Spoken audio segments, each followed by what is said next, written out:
मध्य प्रदेश का एक एक नागरिक मामा को हटाना चाहता है। पिछली बार भी हटा दिया था, लेकिन बस नहीं चलता। इसको वोट दो या इसको वोट दो, सरकार तो बीजेपी की बनेगी। एक बेचारा मध्य प्रदेश वाला कहां जाए? बेबस हो गया है मध्य प्रदेश का एक एक वोटर, बेबस हो गया है मध्य प्रदेश का एक एक आदमी। कैसे बदले इस सरकार को समझ में नहीं आ रहा लोगों को। चाहे कांग्रेस को वोट दो, चाहे बीजेपी को वोट दो, सरकार तो मामा की बनेगी, सरकार तो बीजेपी। मध्य प्रदेश में सरकारें बेची जाती हैं और सरकारें खरीदी जाती हैं, यह सबसे बड़ी समस्या है। कहते हैं आज हर मध्य प्रदेश का नागरिक, हर व्यक्ति अपने आप को बेबस महसूस कर रहा है। बोला जैसे ही चुनाव खत्म हो जाते हैं, एक पार्टी अपनी रेडी लेके निकलती है। एमएलए ले लो, एमएलए ले लो, एमएलए। एक एमएलए के इतने 10 पे डिस्काउंट मिलेगा, पूरी सरकार गिरानी है तो इतने। और एक पार्टी खरीदने के लिए तैयार बैठी है। बाजार बना दिया इन्होंने पूरी की पूरी व्यवस्था को, बाजार बना दिया इन लोगों ने पूरे संविधान को, बाजार बना दिया इन लोगों ने भारतीय लोकतंत्र को, जहां पे खुलेआम एमएलए बिकते हैं, खुलेआम एमएलए खरीदे जाते हैं। आज मध्य प्रदेश का एक एक नागरिक मामा को हटाना चाहता है। पिछली बार भी हटा दिया था, लेकिन बस नहीं चलता। इसको वोट दो या इसको वोट दो, सरकार तो बीजेपी की बनेगी। एक बेचारा मध्य प्रदेश वाला कहां जाए? बेबस हो गया है मध्य प्रदेश का एक एक वोटर, बेबस हो गया है मध्य प्रदेश का एक एक आदमी। कैसे बदले इस सरकार को समझ में नहीं आ रहा लोगों को। चाहे कांग्रेस को वोट दो, चाहे बीजेपी को वोट दो, सरकार तो मामा की बनेगी, सरकार तो बीजेपी की बनेगी। इस बार चलेगी झाड़ू। अब नहीं होगा, अब नहीं होगा, अब इनका खेल खत्म। अब एमएलए बेचने और खरीदने का काम खत्म। अब आम आदमी पार्टी मध्य प्रदेश के अंदर आ गई है। जो जो लोग इस बार मामा को हटाना चाहते हैं, सब लोग झाड़ू पे वोट दे देना, झाड़ू का बटन दबा देना। पूरा मध्य प्रदेश बदलाव चाहता है, पूरा मध्य प्रदेश बदलाव चाहता है, चेंज चाहता है, परिवर्तन चाहता है। लेकिन बेबस थे, मजबूरी थी, कर नहीं सकते थे। अब आपको एक विकल्प मिल गया, ईमानदार पार्टी मिल गई। जैसे दिल्ली के अंदर ठीक किया, पंजाब के अंदर ठीक किया, अब मध्य प्रदेश को भी बदलेंगे। और उसका ट्रेलर मिल चुका है। सिंगरौली के अंदर हमारी बहन रानी अग्रवाल सिंगरौली की मेयर बन चुकी हैं। आम आदमी पार्टी की एंट्री हो चुकी है, मध्य प्रदेश के अंदर एंट्री हो चुकी है। और आने वाले विधानसभा चुनाव के अंदर पूरी की पूरी फिल्म दिखाई जाएगी। आजादी के बाद से लेके आज तक 45 साल कांग्रेस की सरकार रही। 45 साल कांग्रेस ने राज किया, 20 साल बीजेपी ने राज किया। आपने मौका देने में तो कोई कसर नहीं छोड़ी। अब ये बीजेपी कांग्रेस वाले ये नहीं कह सकते भाई हमको मौका नहीं दिया था। मौका तो बहुत दिया था। 45 साल बहुत होते हैं जी, अगर कुछ करना चाहते तो कर देते। नहीं, 20 साल बहुत होते हैं, कुछ करना चाहते तो कर देते। बीजेपी वाले बहुत मौका दिया इन्होंने, बारी बारी आपने मौका दिया, बारी बारी ये बारी बारी करके लूटा इन्होंने, बारी बारी करके लूटा। अब ये नहीं कह सकते मौका नहीं दिया था, बहुत मौका दिया था। एक मौका बस इस बार आम आदमी पार्टी को दे के देख लो। अगर काम ना करूं तो दूसरी बार वोट मांगने नहीं आऊंगा मैं आपसे। एक मौका दे के देख लो। दिल्ली के लोगों ने मेरे को एक मौका दिया था। एक बार अन्ना आंदोलन हुआ, रामलीला मैदान से निकले हम लोगों ने देखा यार ये लड़के तो ईमानदार हैं, कट्टर ईमानदार हैं, देशभक्त हैं। लोग कहते थे केजरीवाल जिद्दी बहुत है, जिद्दी है। भ्रष्टाचार मुक्त भारत मेरी जिद है। दिल्ली के लोगों ने देखा और दिल्ली के लोगों ने एक मौका दिया था मेरे को, छोटा सा मौका। 49 दिन की सरकार दी थी लोगों ने। दिल्ली के लोगों ने मेरे को बस 49 दिन का मौका दिया था। इतना प्यार हो गया दिल्ली के लोगों को मेरे से, इतना प्यार हो गया, अगली बार 67 सीट दे दी 70 में से। बीजेपी को 3 सीट दी, कांग्रेस को 0 सीट दी, आम आदमी पार्टी को 70 में से 67 सीट दे दी।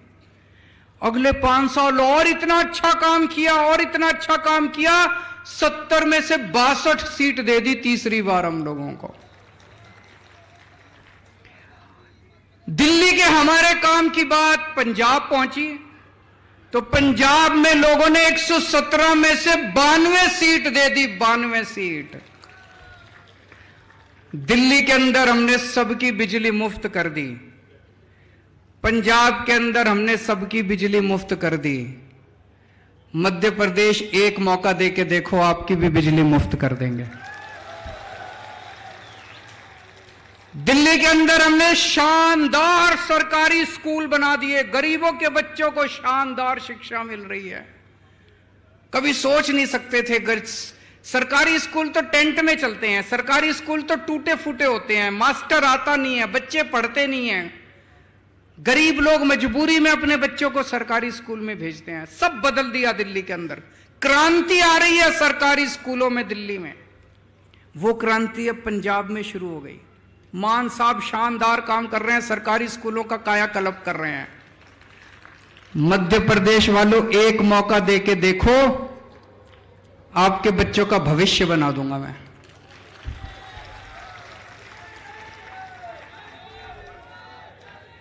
दिल्ली के अंदर गली गली में मोहल्ला क्लिनिक खोल दिए हमने, सारे सरकारी अस्पताल एयर कंडीशनड बना दिए, सबका इलाज मुफ्त कर दिया दिल्ली में। अमीर हो चाहे गरीब हो, चाहे 5 रुपए की क्रोसिन लेनी हो, टेबलेट लेनी हो, या 5 लाख रुपए 50 लाख रुपए का ऑपरेशन, सब कुछ मुफ्त है।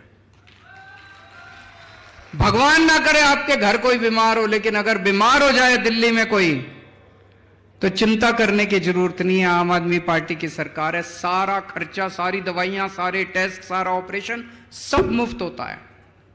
दिल्ली में कर दिया। मान साहब ने अब 500 मोहल्ला क्लिनिक, अभी 1 साल भी नहीं हुआ दिल्ली में, मेरे को 500 मोहल्ला क्लिनिक बनाने में 5 साल लग गए। भगवंत मान ने 1 साल में 500 क्लिनिक, मेरा भी रिकॉर्ड तोड़ दिया। मध्य प्रदेश वालों एक मौका देके देख लो, आपका सबका इलाज मुफ्त कर दूंगा। सारे मध्य प्रदेश के लोगों का शानदार मोहल्ला क्लिनिक बनाएंगे, शानदार अस्पताल बनाएंगे, सबका इलाज मुफ्त कर देंगे, चिंता करने की कोई जरूरत नहीं है। पंजाब के अंदर अभी कई फसलों पे इन्होंने एमएसपी देना चालू कर दिया। एमएसपी का आंदोलन छेड़ा था ना अभी किसानों ने, भाई एमएसपी दो, एमएसपी दो। पंजाब में शुरुआत हो गई है। कई फसलों पे अब एक एक फसल जोड़ते जा रहे हैं, एमएसपी देते जा रहे हैं, एमएसपी देते जा रहे हैं। मुआवजा, फसल अगर बर्बाद हो जाए किसानों को मुआवजा मिलने लग गया। दिल्ली में भी मिलने लग गया, पंजाब में भी मिलने लग गया, मध्य प्रदेश में मौका मिलेगा, मध्य प्रदेश में भी मुआवजा मिलेगा। दिल्ली में मैंने 12 लाख 5 साल में 12 लाख बच्चों को नौकरियां दिलवाई हैं, 12 लाख युवाओं को। पंजाब में 1 साल में 27,000 सरकारी नौकरियां दी हैं।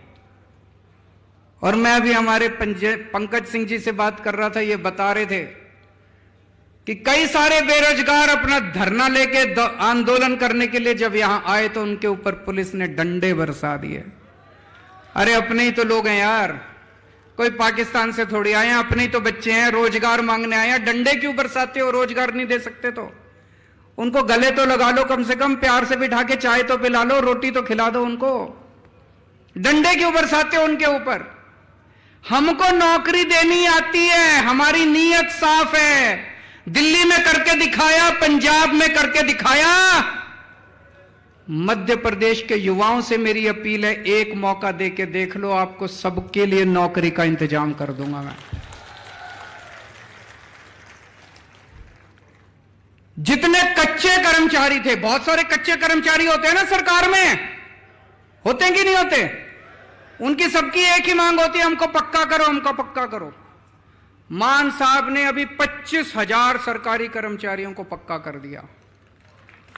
मध्य प्रदेश में जितने कच्चे कर्मचारी हैं सबको पक्का कर देंगे दोस्तों। हमें काम करना आता है। इस देश के अंदर एक नई किस्म की राजनीति शुरू की है हमने। पहले होती थी धर्म की राजनीति, जात की राजनीति, गाली गलौज की राजनीति, भ्रष्टाचार की राजनीति। अब हमने शुरू की है काम की राजनीति। आपसे पूछना चाहता हूं, ये बहुत सारे बड़े बुजुर्ग भी बैठे होंगे, पूरा आजादी के 75 साल में कोई एक पार्टी बता दो जिसने आपको आके कहा हो कि मेरे को वोट दे दो, मैं आपके बच्चों के स्कूल बना दूंगा। किसी ने कहा? किसी पार्टी ने, बीजेपी ने, कांग्रेस ने, इस पार्टी ने, उस पार्टी ने कभी कहा हो कि मेरे को वोट दे दो, मैं आपके बच्चों के स्कूल बनवा दूंगा? किसी पार्टी ने नहीं कहा। बनाने ही नहीं आते इनको, नियत ही नहीं है इनकी। किसी पार्टी ने कहा हो कि हमारे को वोट दे दो, हम आपके परिवार के लिए अस्पताल बना देंगे, आपके लिए बिजली का इंतजाम? किसी पार्टी ने नहीं कहा। करना ही नहीं आता, नियत ही नहीं है इनकी। तो इन्होंने देखा कि भाई ये केजरीवाल की काम की राजनीति के सामने तो हमारी दाल नहीं गलेगी, तो उन्होंने षड्यंत्र रचना चालू किया मेरे खिलाफ कि केजरीवाल को रोको किसी भी तरह। पहले दिल्ली में था, फिर पंजाब में चला गया, अब गुजरात में वो कहते हैं ना शेर की मांद के अंदर घुस गए, गुजरात के अंदर घुस गए। हमारी एंट्री हो गई गुजरात में। इस बार 14% वोट आए हैं। देख लेना 2027 में सरकार ना बन जाए तो हम लोगों के। अब ये गुजरात में भी चला गया, रोको इसको। तो इन्होंने क्या किया? इन्होंने षड्यंत्र रचा मेरे खिलाफ। इसके ऊपर कीचड़ फेंको, केजरीवाल के ऊपर कीचड़ फेंको, बोलो केजरीवाल भ्रष्टाचारी है, केजरीवाल भ्रष्टाचारी है। इन्होंने खूब कीचड़ फेंका मेरे ऊपर, लेकिन जनता ने उसका जवाब दिया। जनता कह रही है यार कोई भ्रष्टाचारी आदमी सरकारी स्कूल बनाता है क्या? भ्रष्टाचारी आदमी तो प्राइवेट वालों से पैसे लेके सरकारी स्कूल बर्बाद करता है। कोई भ्रष्टाचारी आदमी सरकारी अस्पताल बनाता है क्या? फ्री में इलाज कराता है क्या? भ्रष्टाचारी आदमी तो प्राइवेट अस्पताल वालों से कमीशन लेके सरकारी अस्पतालों को बर्बाद करता है। जनता ने इनका यकीन नहीं किया। फिर इन्होंने मेरे 2 सबसे शानदार मंत्री गिरफ्तार कर लिए, मनीष सिसोदिया और सतिंदर जैन। सतिंदर जैन वो शख्स है जिसने फ्री बिजली देना शुरू किया था दिल्ली के अंदर। उसने सारा, बड़ा इंटेलिजेंट आदमी है वो, बड़ा इंटेलिजेंट आदमी है, सारा मेरे पास हिसाब किताब लेके आया। एक दिन बोला सर जी दिल्ली की बिजली मुफ्त हो सकती है। मैंने कहा कैसे हो सकती है? तो कागज लेके आया, कहता है देखो सर इतने पैसे चाहिए, ऐसे बिजली मुफ्त कर देंगे। उसने दिल्ली के मोहल्ला क्लिनिक बनाए, उसने दिल्ली के सारे अस्पतालों में सारी दवाइयां मुफ्त कर दी। प्रधानमंत्री जी ने उसको जेल में डाल दिया। एक मनीष सिसोदिया है, भाई साहब 75 साल हो गए आजादी के, आज भी हमारे देश का एक गरीब आदमी अपने बच्चों को अच्छी शिक्षा नहीं दे सकता। 18 करोड़ बच्चे पढ़ते हैं सरकारी स्कूलों के अंदर। 18 करोड़ बच्चों का भविष्य अंधकार के अंदर है देश के अंदर। पूरे देश में सरकारी स्कूलों का बुरा हाल है। 75 साल के बाद भगवान ने एक शख्स भेजा, मनीष सिसोदिया। उसने दिल्ली के अंदर सरकारी स्कूलों में कमाल करके दिखा दिया। भाई साहब आप जितने लोग हैं, मैं मजाक नहीं कर रहा, मैं आपको न्योता दे रहा हूं, आप दिल्ली आओ, दिल्ली के किसी सरकारी स्कूल में घुस जाना, आपको यकीन नहीं होगा, शानदार 5 स्टार बिल्डिंग है हमारे सरकारी स्कूलों की। 99.7% नतीजे आए हैं। सरकारी स्कूलों के बच्चे इंजीनियर बन रहे हैं, डॉक्टर बन रहे हैं, रिक्शे वालों के बच्चे डॉक्टर, इंजीनियर, वकील बन रहे हैं। लोग अपने बच्चों को प्राइवेट से निकाल के, बड़े बड़े प्राइवेट स्कूलों से निकाल के अब सरकारी स्कूलों में भर्ती करा रहे हैं। और प्रधानमंत्री जी ने मनीष सिसोदिया को जेल भेज दिया। उस दिन मेरे को लगा, जिस दिन प्रधानमंत्री जी ने मनीष को जेल भेजा, कि देश के प्रधानमंत्री पढ़े लिखे तो होने चाहिए।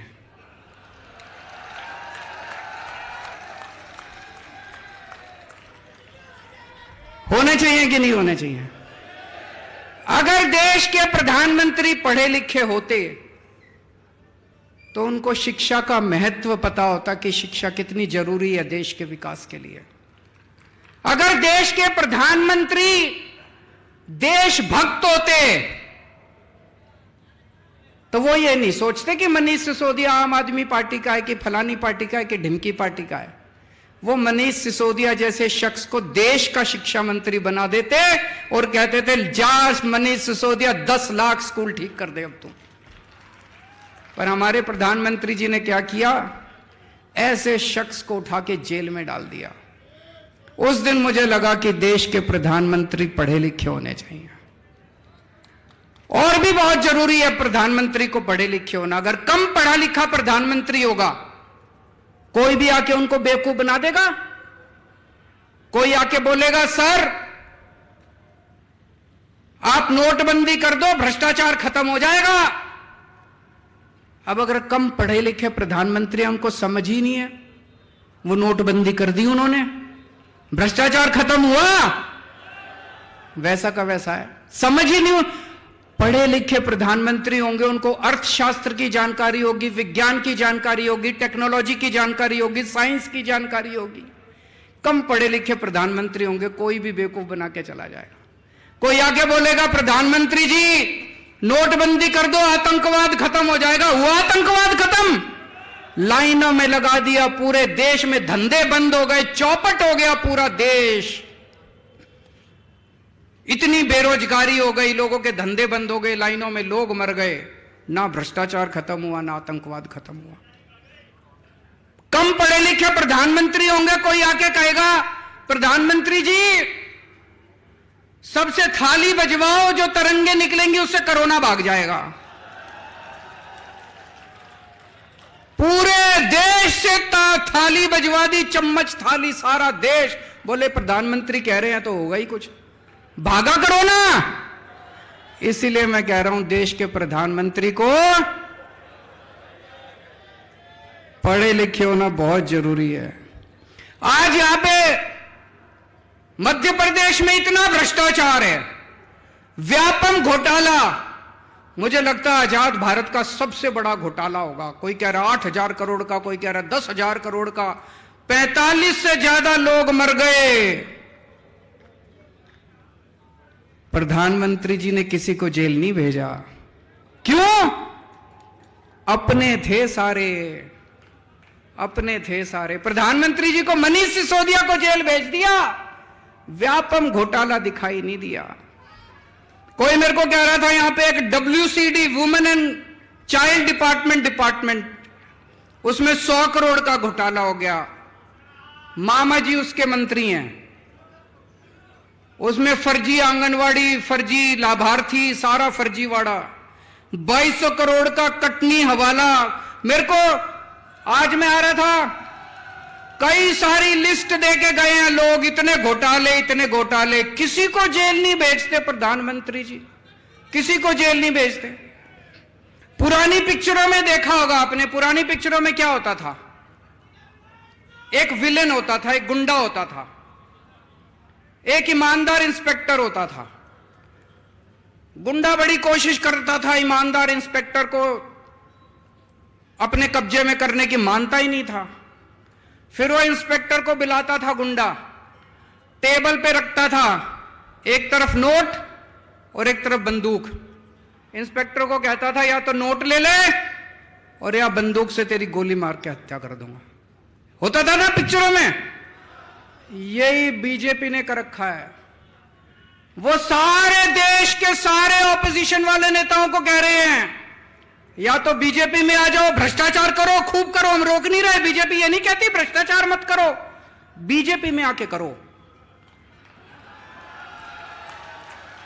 बोले हमारे घर में आके करो, भ्रष्टाचार करो, खूब खुल के करो, कोई रोकने वाला नहीं है। कोई सीबीआई नहीं, कोई ईडी नहीं, कोई इनकम टैक्स नहीं, कोई पुलिस नहीं, कुछ नहीं, कोई एंटी करप्शन नहीं, कोई विजिलेंस नहीं। भ्रष्टाचार करो, मोदी जी की पार्टी में आके करो, बाहर नहीं करना। या तो बीजेपी में आ जाओ और या जेल जाओ। जैसे वो कहता था या तो नोट ले ले और या बंदूक, ऐसे अब बीजेपी वाले मोदी जी कहते हैं या तो मेरी पार्टी में आ जाओ और या फिर जेल जाओ। ये धंधा चला रखा है इन लोगों ने। ईमानदारी क्या होती है मैं बताता हूं आपको। कट्टर ईमानदारी। अभी पंजाब के अंदर हमारे अपने एक मंत्री, सेहत मंत्री, हेल्थ मिनिस्टर पंजाब के अंदर, हमारी सरकार है, हमारी कैबिनेट है, मान साहब मुख्यमंत्री हैं। एक दिन भगवंत मान को कहीं से पता चला कि उनका सेहत मंत्री कुछ गड़बड़ कर रहा है। अभी मीडिया को नहीं पता था, विपक्ष को भी नहीं पता था। मान साहब चाहते तो दबा देते, पर मान साहब कट्टर ईमानदार आदमी है, कट्टर ईमानदार पार्टी के नेता हैं। उन्होंने दबाया नहीं। क्या किया उन्होंने? पुलिस बुला के अपने खुद के मंत्री को जेल भेज दिया।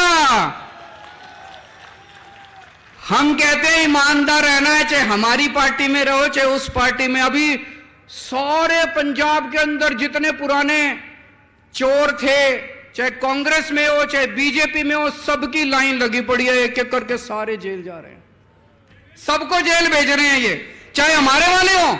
अभी थोड़े दिन पहले एक हमारा एमएलए वो पकड़ा गया। इन्होंने, आप देखा, मेरे साथ बैठे थे गाड़ी में, आप देखा ना ताब, इन्होंने तुरंत पुलिस कमिश्नर को फोन करके कहा एमएलए को गिरफ्तार कर लो। हमारा अपना एमएलए था। मोदी जी, ये होती है ईमानदारी।